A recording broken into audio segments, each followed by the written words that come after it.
Salam jumpa student sekalian. Pada kesempatan ini kita akan bahas salah satu topik yang penting, yaitu tentang tipe bentukan. Kita sudah pernah membahas topik ini di functional programming dan pada saat itu kita menggunakan semuanya dengan menggunakan list ya. Nah, sekarang kita akan bicara bagaimana tipe bentukan dalam procedural programming dan kasus ini kita bahas dalam bahasa C. Ada beberapa bagian yang akan kita bahas. Yang pertama, setelah background, kita akan bahas struktur, kemudian bagaimana mendefinisikan sebuah tipe data baru dengan menggunakan struktur. Setelah itu, di bagian akhir sedikit kita bahas union dan enumerasi.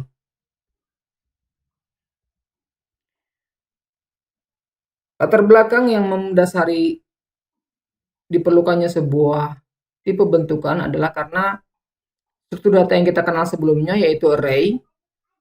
Array hanya bisa menyimpan data pada satu array itu adalah untuk data yang mempunyai tipe yang sama. Sedangkan kita terkadang membutuhkan menyimpan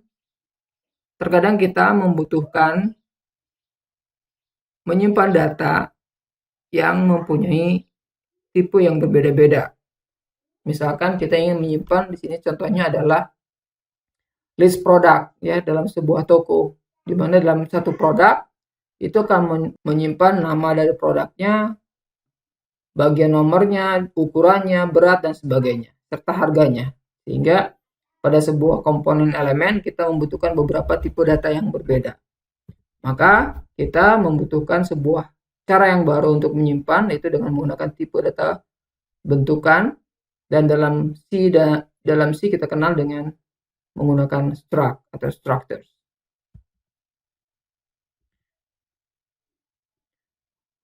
Struktur atau struct dalam bahasa C merupakan sebuah tipe data turunan yang terdiri dari beberapa tipe data yang lain. Jadi dalam sebuah struktur bisa mengandung beberapa elemen, di mana elemennya itu adalah bisa berupa tipe data yang fundamental atau dasar, atau juga bisa berupa elemennya juga adalah tipe data bentukan yang lain. Sebuah struct yang single yang satu, dia dapat menyimpan sebuah data dari sebuah objek ya, sebuah objek misalkan tadi tipe data sebuah produk ya, yang terdiri dari beberapa elemen. Tapi kalau kita membuat sebuah array of struct, maka akan memungkinkan kita menyimpan array dari sebuah data yang terdiri dari beberapa objek. Ya, misalkan array of mahasiswa, di mana mahasiswanya adalah sebuah tipe bentukan yang pada setiap mahasiswa kita menyimpan nama, name, level, begitu. Jadi menyimpan tipe mahasiswa. Jadi kita bisa memungkinkan membuat sebuah array of struct. Nah, untuk mendefinisikan struct, kita lihat dalam bahasa C seperti berikut ini contohnya. Ini adalah contoh dari mendeklarasikan sebuah struct. Yang bagian kiri ini adalah bagaimana kita mendeklarasikan sebuah struct yang terdiri dari 3 elemen.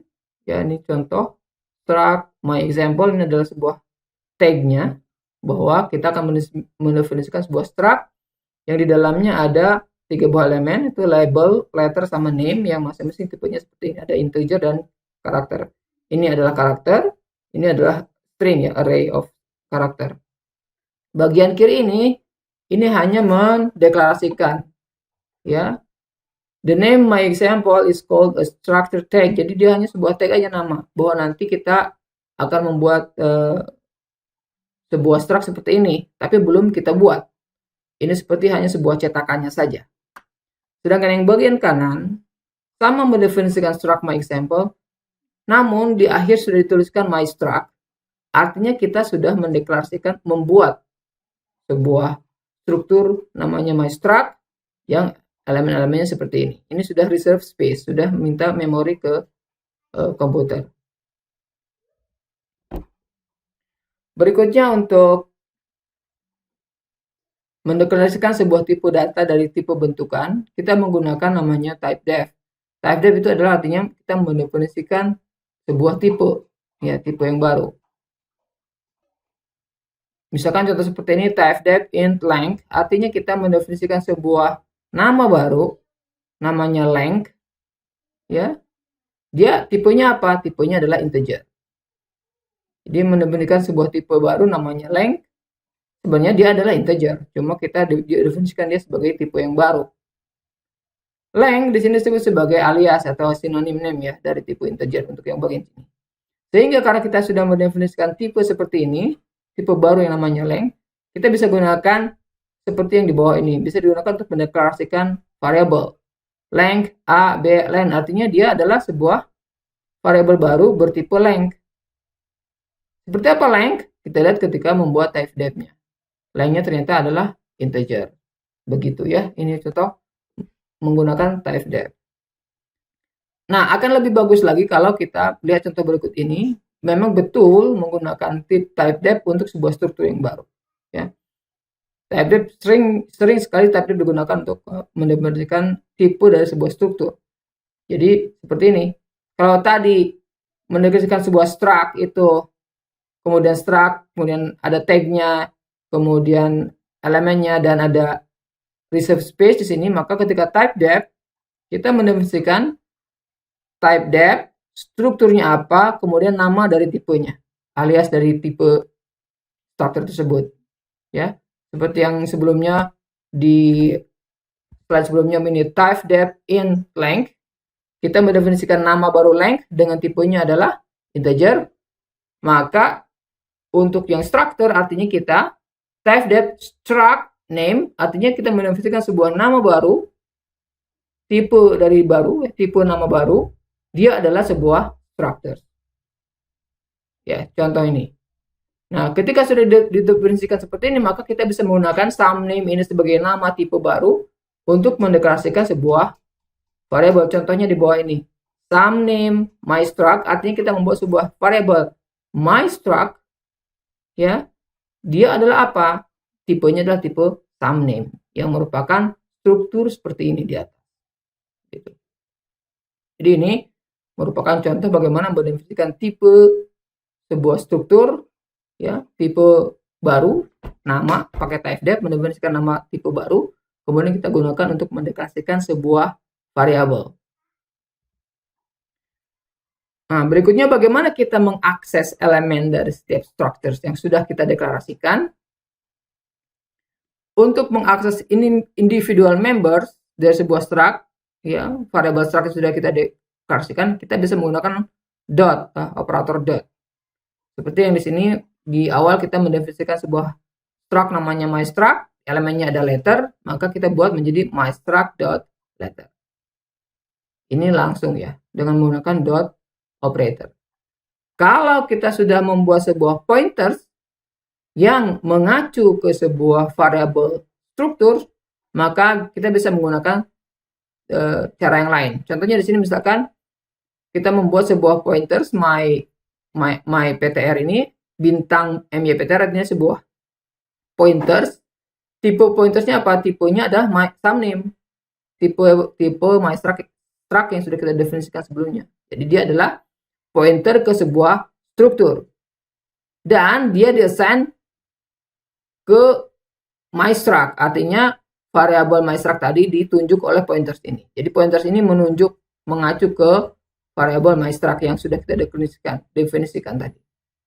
Ya, jadi ini udah assignment kemarin. Dia dideklarasikan, kemudian ditunjuk ke sebuah variabel myStruct yang sudah kita deklarasikan. Ketika sudah kita deklarasikan seperti ini, maka untuk mengakses elemennya dari myStruct, kita bisa menggunakan beberapa cara. Ya, bisa dengan menggunakan pointer operator panah. Ya, ini myPtr panah letter, ini setara dengan yang atas. Ya, setara dengan yang atas myStruct.letter. Yang ini tidak menggunakan pointer, yang ini menggunakan pointer. Atau bisa juga menggunakan dot, tapi myPtr-nya digunakan tanda bintangnya seperti ini. Ya, ini adalah bagaimana cara mengakses elemen dari sebuah struktur ketika dia langsung dengan menggunakan nama variabel strukturnya atau ketika menggunakan pointers. Berikut ini contoh sebuah program kecil yang menggunakan struktur. This program illustrates creating struct and then declaring and using struct variables. Jadi bagaimana mendeklarnya, kemudian meng-create-nya struktur, kemudian mendeklarasikan variabelnya dan menggunakannya. Lihat ini di bagian atas dari program membuat sebuah struktur cetakan ya, karena dia masih create struct but don't reserve space, artinya kita hanya membuat cetakannya saja dulu. Yang pertama tag-nya adalah personal, struct personal, dia elemennya ada dua, ada ID, ada GPA, dan tipenya ada long dan float. Kemudian ada struct identity.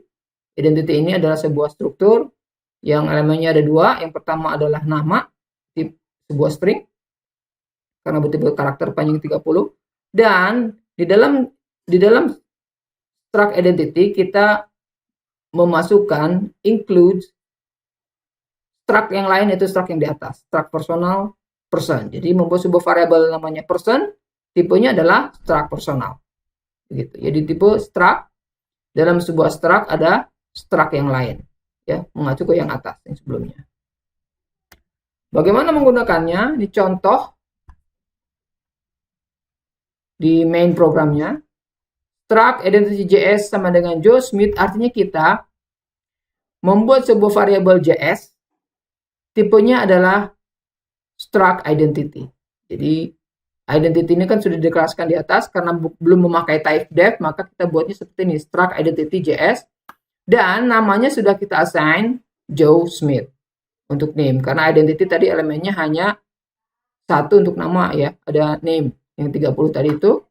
Kemudian kita juga mendeklarasikan sebuah tipe baru, pointers, ya. Tipenya apa ini ya, seperti ini ya, struct identity juga.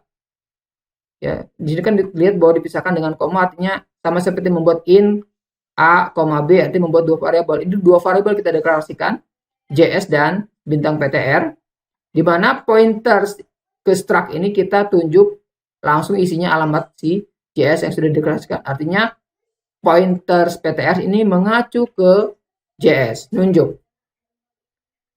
Sehingga di bawah bisa kita gunakan di sini PTR-nya. Ya. Ini bagian yang baris ini menunjukkan mengassign membuat nilai ID ya, js.person.id, karena dalam JS tadi itu nama variabelnya ada person, di sebuah struktur, di person itu ada namanya ID. Jadi dalam sebuah struktur ada struktur, makanya ada dua titik, js.person.id ada sekian, kemudian js.person.gpa ada 3,4, diisi di stand masing-masing. Ya, kita lihat kembali ke yang atas bahwa ini person ada ID, person.gpa gitu, karena ini struct personal yang atas. Nah, ini contoh bagaimana kita mengakses elemen dari si structures yang sudah kita definisikan. Ini memprintnya dengan menggunakan tipe dari masing-masing. js.name tadi tipenya adalah string, maka pakai %s ya. js.person.id, js.person.gpa, ini bagaimana memprintnya dengan menggunakan langsung nama dari si variable structure-nya.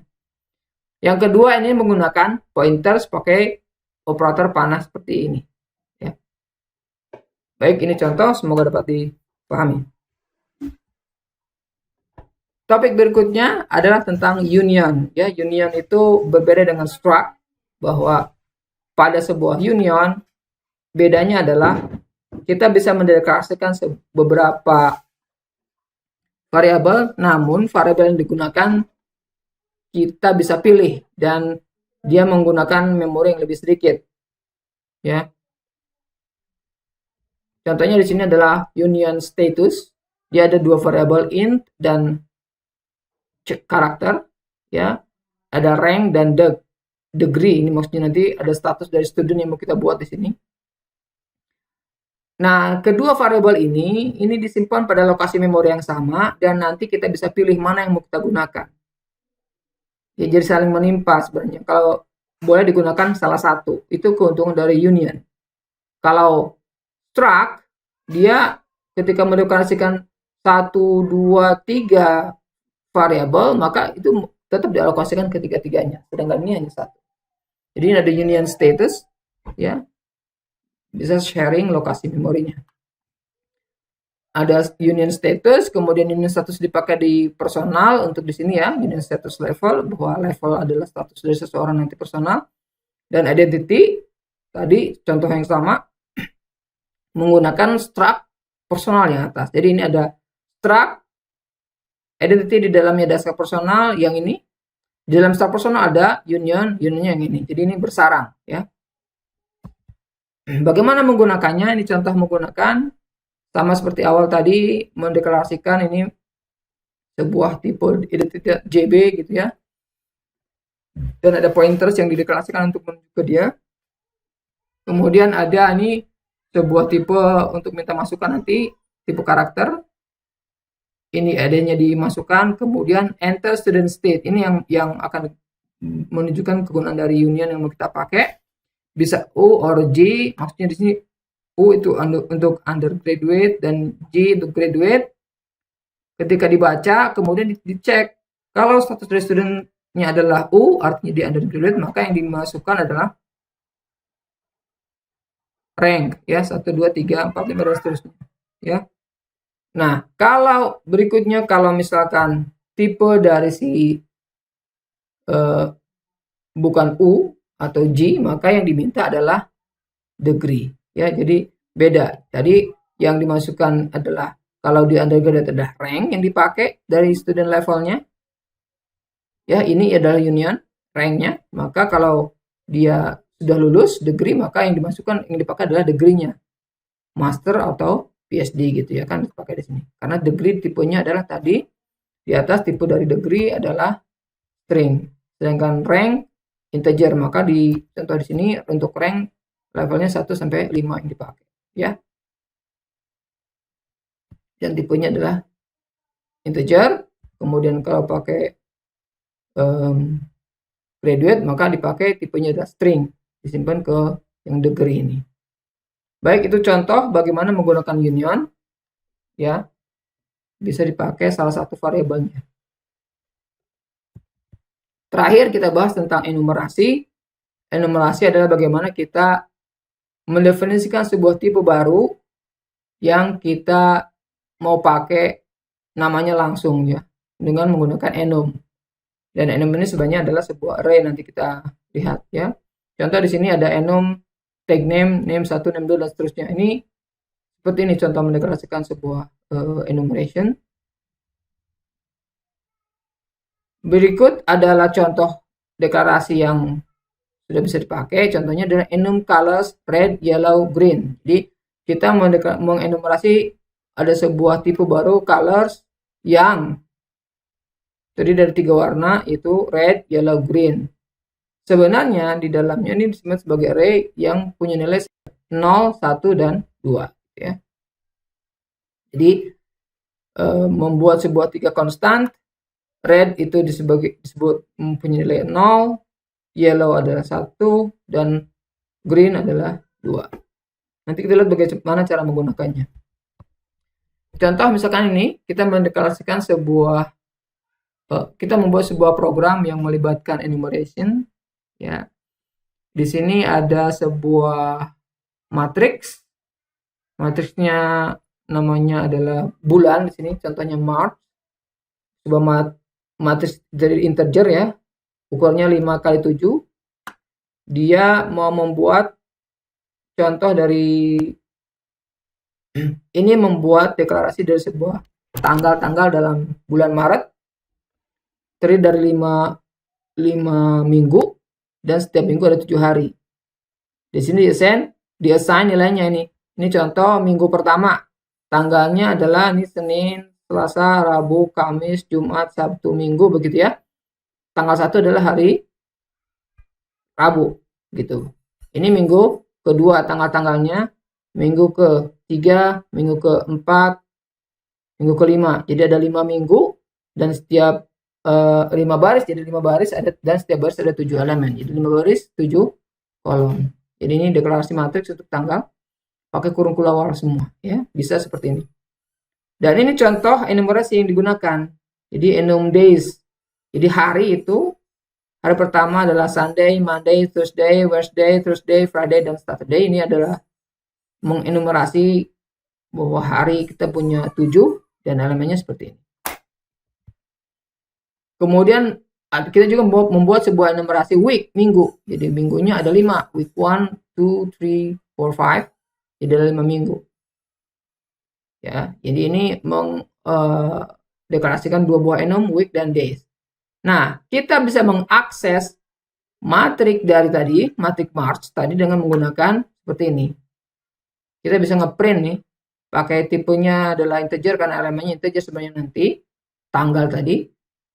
Jadi bahwa tanggal dari pada bulan Maret, minggu ketiga, hari Senin, maka itu sama dengan week-nya berapa? 3,1. Jadi March 31 sebenarnya ini. Di dalam mengakses ke si bulan Maret yang seperti ini, maka minggu ketiga adalah ini ya, 1, 2, 3, hari Senin adalah 13, begitu. Jadi ini adalah 3,1. Baik, saya kira itu bahasan kita hari ini tentang tipe bentukan, mulai dari structures, bagaimana mendeklarasikan structures, kemudian union, dan terakhir kita bahas tentang enumerasi. Semoga dapat menambah pengetahuan. Horas.